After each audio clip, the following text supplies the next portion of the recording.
Ya, SPM akan tetap diteruskan. Sebab tu bagi saya soal itu kita juga perlu beri tumpuan, dan mangsa ketika ini sedang mendapatkan rawatan di hospital dan juga sokongan psiko-emosi di peringkat hospital lah. Jadi semuanya telah pun diambil tindakan oleh bahagian masing-masing, khususnya untuk perlindungan kanak-kanak ini.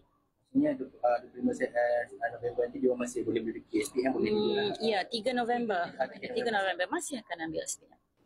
Akan pastikan juga dalam soal itu supaya mereka tidak ketinggalan dalam pendidikan mereka.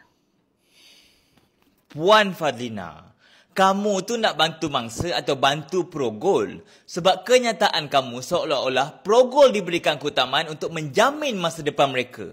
Saya faham pelaku juga mempunyai hak untuk belajar. Tapi tak boleh ke tangguh dulu sehingga kes selesai? SPM bukannya khas untuk umur 17 tahun saja. Selepas umur 17 tahun pun masih boleh ambil SPM lah.